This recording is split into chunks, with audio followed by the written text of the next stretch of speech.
عزیز اور دوستو، آج ماہ شعبان کا آخری جمعہ تھا۔ الحمدللہ اللہ تعالی نے زندگی میں پھر سے ایک ایسا موقع عطا کیا کہ گزرتے گزرتے ماہ شعبان تک پہنچے، شعبان کا اختتام بھی ہوا، اور اس کے بعد انشاءاللہ بالکل عنقریب اللہ کا مہمان، اللہ کا بڑی برکتیں اور عنایتیں لے کر آنے والا مہمان، رمضان کا مہینہ ہمارے سروں پر، ہمارے دروازوں پر سایہ فگن ہو چکا ہے۔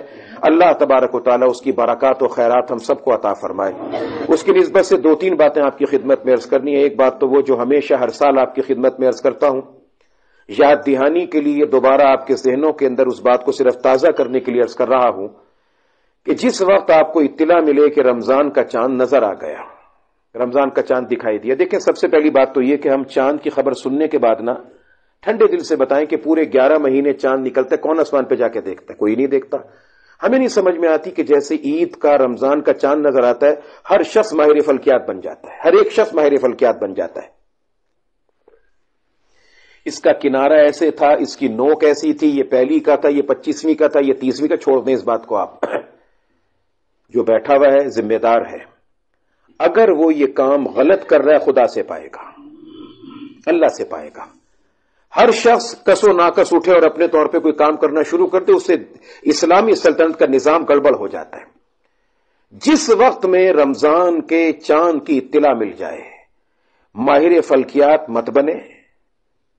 سب سے پہلے بس ایک مختصر سا کام آپ کی خدمت میں ہر سال عرض کرتا ہوں، اللہ نے پھر موقع دے دیا، وہ وقت آ رہا ہے، پھر آپ کی خدمت میں عرض کر دیتا ہوں کہ جیسے رمضان کی خبر سنیں، تراویح سے پہلے، ان تمام کاموں سے پہلے زیادہ وقت نہیں لگے گا، تھوڑا سا وقت لگے گا، بڑا مختصر سا وقت لگے گا، بہت معمولی سا، زیادہ سے زیادہ 5 منٹ۔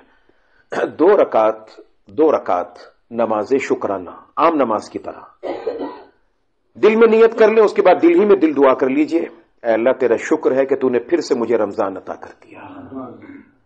2 رکعت نماز حاجت، اے میرے مولا مجھے نہیں پتا کہ یہ تیری برکت والا مہینہ تیری مرضی کے مطابق کیسے گزاروں، میری حاجت، میری ضرورت یہ ہے کہ اللہ جیسا تو چاہتا ہے ویسا مجھے یہ مہینہ گزارنے کی توفیق عطا کر دے۔ اور 2 رکعت نماز توبہ، عام نماز کی طرح پڑھنی، کوئی خاص نہیں ہے، اور اس کے بعد یہ دعا کرنی کہ پروردگار گزشتہ رمضان سے لے کر اب تک، اس رمضان تک مجھ سے جتنے چھوٹے بڑے گناہ ہو گئے، پروردگار میں ان سب سے تیری بارگاہ میں توبہ کا طلبگار ہوں، یا اللہ تو میرے گناہوں کو معاف فرما دے۔ 2 رکعت نماز شکرانہ، 2 رکعت نماز حاجت، اور 2 رکعت نماز توبہ، یہ 3 کتب سب سے پہلے کام کرنے۔ اس کے بعد رمضان شروع ہوگا، آہستہ آہستہ وہ آتا ہے، بازاروں میں، مارکیٹوں میں، سب جگہ پہ نظر آتا ہے۔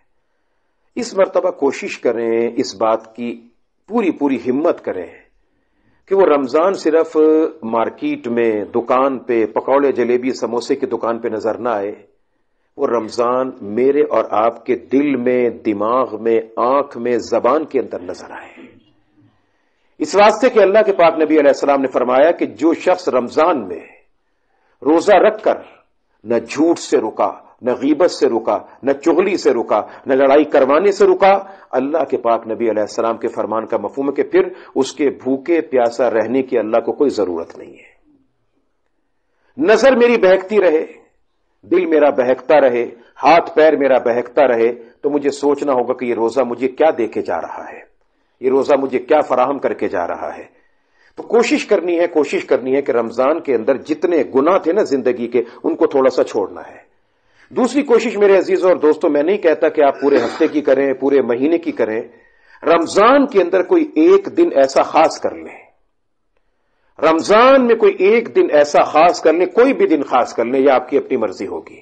ہم سب کے سب رمضان آنے سے پہلے اللہ سے اس بات کا عزم ارادہ کوشش کر لیں، رمضان میں ایک دن خاص کر لیں، اس میں اس بات کا ارادہ کریں کہ آج کے اس ایک دن میں رمضان ہے، بھوکے پیاسا بھی ہے انسان، کام سے ذرا تھوڑا سا اپنے آپ کو علیحدہ کر رکھا ہے، اس بات کو کر لیں کہ اس ایک دن میں میں نے نہ کسی بندے کی شکایت کرنی ہے، نہ اللہ کی شکایت کرنی ہے۔ میں نے بیٹھ کے بات کرنی ہے، ضرور کروں گا، مگر میں کسی کی شکایت نہیں کروں گا، میرے ساتھ یہ کر دیا، میرے ساتھ وہ ہو گیا، میرے ساتھ یہ ہو گیا، اللہ تعالیٰ کی طرف سے یہ ہو گیا، بندوں کی طرف۔ ایک دن ایسا گزار لیں کہ آج میں نے کسی کی شکایت نہیں کرنی، کسی کی شکایت نہیں کرنی۔ اس ایک دن کو گزارنے کے بعد آپ دیکھیے گا خلوص دل سے اگر یہ ایک دن گزار لیا نا، انشاءاللہ ایک ہفتہ پورا پروردگار شکر کرنے کی توفیق عطا کر دے گا۔ کوشش کر لیں پورے ایک مہینے کے اندر۔ دوسری بات بڑی ضروری اور اہم ہے میرے عزیزوں اور دوستوں، کہ رمضان کے آنے سے پہلے نا اپنے وقتوں کو تھوڑا سا فارغ کرنا شروع کریں۔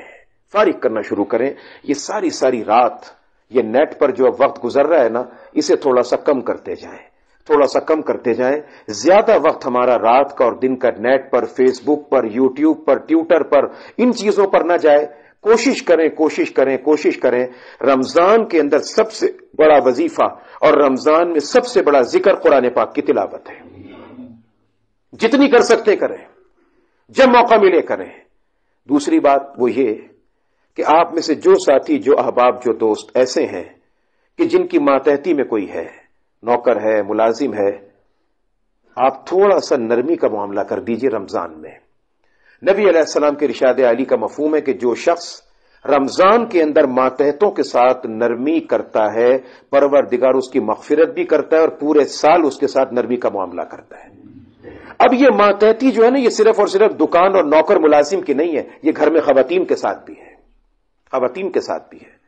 اس عورت کے ساتھ بھی ہم نے اس معاملے کو دیکھنا ہے۔ ہم عورت کو جب بیان کرتے ہیں، عورت کا ذکر کرتے ہیں نا، ہم کہتے ہیں عورتوں تمہارا مکر بہت اونچا ہے، اللہ نے عورت کو ٹیڑھی پسلی سے پیدا کیا ہے، اللہ نے مرد کو عورت کے اوپر قائم کیا ہے۔ یہ سب باتیں ہیں، مگر وہیں پروردگار یہ بھی تو کہتے ہیں وعاشرہن بالمعروف، ان سے زندگی اچھی طرح سے گزارنا۔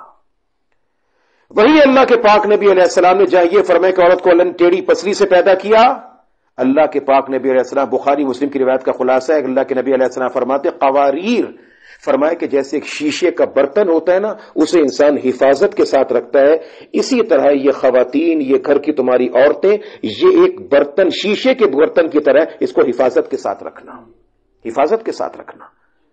اب ہمارا روزہ کھلنے کا وقت ہے، روزے کے اندر پروردگار کی طرف سے ہم نے بھوکا رہے، پیاسا رہے، سارے کام کیے، سارے معاملات کیے، مگر جناب جب روزہ کھلنے کا وقت آیا، ہمارے اندر کا جتنا شیطان تھا سارا جاگ کے سامنے آ گیا۔ ہم کھانے پہ ٹوٹ پڑے، ذرا سا نمک تیز ہے، مرچیں کم ہیں، ہم نے دسترخوان پہ طوفان بدتمیزی کھڑا کر دیا، یہ کیا، وہ کیا، فلاں کیا۔ نہ، ایسی بات نہیں۔ کون کیا کر رہا ہے، کیا نہیں کر رہا، تم کرتی کیا ہو۔ کسی وقت میں آپ ذرا جائیں، جا کے باورچی خانے میں، کچن میں گھس کے ذرا 2-4 کام کر کے دیکھیں، پھر پتہ چلے گا وہ کیا کر رہی ہے، تب اندازہ ہوگا۔ اس وقت میں اندازہ ہوگا نا جب پتہ چلے گا کہ وہ کیا کر رہی ہے، کون سا کام ہے جو اس نے سنبھال رکھا ہے۔ اس لیے اپنے کام میں کسی دوسرے کے کام کی نفی مت کریں، آپ کی مہربانی۔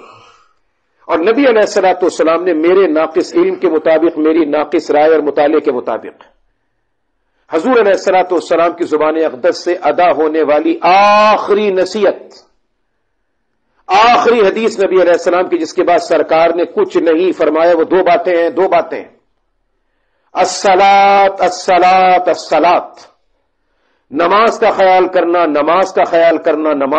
کرنا۔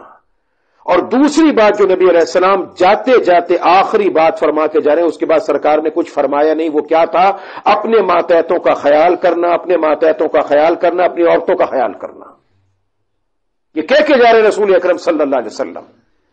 تو اس لیے رمضان کے اندر جو آپ کے ماتحت ہیں نا، ان کا خیال کریں تھوڑا سا، بے شک زیادہ نہ کریں، تھوڑا سا ضرور کریں۔ تیسری بات یہ کہ رمضان کے مہینے میں ذرا سخاوت کا ہاتھ کشادہ کر دیں، سخاوت کا ہاتھ کشادہ کریں۔ آپ رمضان میں سخاوت کا ہاتھ کشادہ کریں گے، پروردگار عالم پورے سال آپ کے لیے خیر و برکت کے معاملے فرمائے گا، اور نہ جانے کہاں سے آپ کے مسائل حل ہونا شروع ہو جائیں گے۔ اس کے ساتھ ساتھ نماز تراویح کا اہتمام کریں، کسی بحث اور مناظرے میں نہ جائیں کہ 20 کے 8۔ آپ جو کرتے کریں، یہ مناظروں کا وقت نہیں ہے، خدا کے لیے مناظروں کو چھوڑ دیں یار۔ ان مناظروں نے، مباحثوں نے، مکالموں نے ہم کو عمل سے بہت دور کر دیا۔ اللہ کہتا ہے سجدہ کرو میرے قریب ہو جاؤ، سجدہ کرتے جاؤ میرے قریب ہوتے جاؤ۔ اب فیصلہ آپ کر لیجئے کہ میں 8 مرتبہ رکعت پڑھوں گا تو 16 سجدے کروں گا، 20 پڑھوں گا تو 40 سجدے کروں گا۔ تو اللہ تو کہتا ہے قریب ہو جاؤ، میں کہتا ہوں قریب ہونا ہی نہیں چاہتا میں۔ جس میں زیادہ قربت کا موقع ملتا ہے اس کو آپ اختیار کر لیں، آپ کی مرضی ہے، میں کوئی بحث ہی نہیں کر رہا، کسی بحث کی مکالمے کی ضرورت نہیں۔ اور شاہ ولی اللہ محدث دہلوی رحمۃ اللہ علیہ فرماتے ہیں اللہ نے نفلوں کے ذریعے فرضوں کی تکمیل کر دی. فرضوں میں کمی ہوتی ہے نا، اس کی کمی اللہ نفلوں سے پوری کر دیتا ہے. بھائی ظہر سے پہلے 4، فجر سے پہلے کی 2 سنتیں، عشاء سے پہلے کی 4 سنتیں، 2 کی بعد کی 2 سنت، یہ کمی پوری کر دیتا ہے. فرماتے ہیں کہ پورے دن میں ہم جتنی نمازیں پڑھتے ہیں نا فرض و واجب، ذرا اس کو شمار کر لیجئے. 2 فرض فجر کے، 4 ظہر کے 6، 4 عصر کے 6 اور 4 10، 3 مغرب کے 10 اور 3 13، 4 فرض عشاء کے 13 اور 4 17، اور 3 وتر واجب 17 اور 3 20. فرمایا پورے سال میں روزانہ یہ 20 رکعتیں ہیں جو فرض و واجب ہم ادا کرتے ہیں. پورے سال کی ان 20 رکعتوں میں جو کمی کوتاہی ہو جاتی ہے، پروردگار عالم نے تراویح کی 20 رکعتوں سے پوری کمی پوری کروا دی ان کی، کہ پورے سال میں جو کمی کوتاہی فرائض میں تھی ان کے ذریعے پوری کر لو. تو کوشش کریں ہمت کے ساتھ تراویح ادا کریں، کھڑے ہو کر بیٹھ کر جیسے بھی ہو کر لیں. قرآن کے ساتھ ایک تعلق جڑ جائے گا، نہیں پتا کہ اگلے برس موقع ملتا ہے کہ نہیں ملتا. اور اسی طریقے سے میرے عزیزوں اور دوستوں کوشش کر لیں ذکر اذکار کرنے کی، زیادہ سے زیادہ کوشش کریں ذکر کی. نبی علیہ السلام فرماتے کہ اس ماہ مبارک میں 2 چیزوں کی طلب کرو، جنت کی طلب کرو، جہنم سے پناہ چاہو، اور زبان کو ذکر الہی سے تر رکھو. یہ اللہ کے پاک نبی علیہ السلام نے فرمایا ہے. اور رمضان کے اندر آپ کو معلوم ہے کہ ہمارا جو رمضان کے اندر معمول ہوتا ہے درس کا، وہ اتوار کو ظہر کی نماز کے بعد. تو انشاءاللہ العزیز اس مرتبہ بھی ہم اسی طریقے سے اتوار کو نماز ظہر کے بعد انشاءاللہ، ظہر کی نماز 1:15 پہ ہوتی ہے، تو انشاءاللہ 1:30-1:35-40 تک انشاءاللہ درس کا آغاز ہوگا. آدھے گھنٹے 35 منٹ تک کا جو درس کا سلسلہ ہوگا انشاءاللہ العزیز. تو حسب معمول حسب سابق رمضان کے اندر اتوار والے دن نماز ظہر کے بعد درس کا سلسلہ ہوگا. اور انشاءاللہ اللہ کو منظور ہوا تو اللہ کے فضل و کرم سے انشاءاللہ ہم اب رمضان کے بعد پھر دوبارہ عشاء کی درس کے اندر ہماری پھر سے ملاقات ہوگی. رمضان کے اندر پروردگار رمضان کی بہاروں اور برکتوں کی وجہ سے دوپہر کے اندر ملاقات کا درس کا سلسلہ ہوتا ہے. رمضان کے بعد انشاءاللہ پھر حسب معمول حسب سابق نماز عشاء کے بعد درس کا سلسلہ جمعے کے دن ہوگا. رمضان کے اندر اتوار کو نماز ظہر کے بعد درس کا سلسلہ ہوگا. اللہ تبارک و تعالی ہم سب کو رمضان کی برکتیں عطا فرمائے، رمضان کی بہاریں عطا فرمائے، رمضان کی خیرات و برکات اللہ تعالی ہم کو عطا فرمائے. اور اس رمضان کے اندر پروردگار عالم ہمیں حقیقی طور پہ اپنے اندر تبدیلیاں رونما کرنے کی توفیق عطا فرمائے. ہم تبدیلیاں پیدا کریں، اپنے اندر حقیقی طور پہ تبدیلیاں لائیں. اور یہ جو ہم نے ہر چیز کو ایک فیشن بنا لیا نا، افطار پارٹی فلانا فلانا، چھوڑ دیں ان باتوں کو. ان چکروں کے اندر لگ کے نہ مغرب کی نماز رہتی ہے، نہ عشاء کی نماز کا پتہ رہتا ہے، نہ نماز تراویح کا پتہ رہتا ہے. آپ نے اگر کسی کو کھلانا ہے، کچھ کرنا ہے نا، نہ خواتین کو تکلیف دیں، نہ مہمان کو تکلیف دیں. آپ نے جس کے لیے جو خدمت کرنی ہے وہ چیز اس تک پہنچا دیں، وہ اس کو استعمال کرے گا، انشاءاللہ آپ کا اجر کا کھاتا کھلا رہے گا. اللہ تعالی ہم سب کو ماہ رمضان کے اندر زیادہ سے زیادہ نیک اعمال کرنے کی توفیق عطا فرمائے. اور جن ساتھیوں پر، جن دوستوں پر، جن احباب پہ اللہ کی طرف سے اللہ تعالی نے مال و دولت سے نواز رکھا ہے، ان کے پاس اس قدر چیز موجود ہے جس پر زکوٰۃ کا حساب کتاب بنتا ہے. زکوٰۃ کا حساب کتاب ادا کر کے، اس کو اکٹھا کر کے، جمع کر کے حساب کو زکوٰۃ کو ادا کریں. نہیں اکٹھے دے سکتے، الگ الگ وقفوں کے ساتھ ادا کر دیں، پورے سال کے اندر ادا کر دیں. جیسے آپ کو سہولت اور آسانی ہے اس چیز کو آپ ادا کر دیں. اللہ تعالیٰ آسانی کا اور کرم کا معاملہ فرمائے. ہم سب کے لیے اللہ تعالیٰ بہتری والا عافیت اور کرم کا معاملہ فرمائے.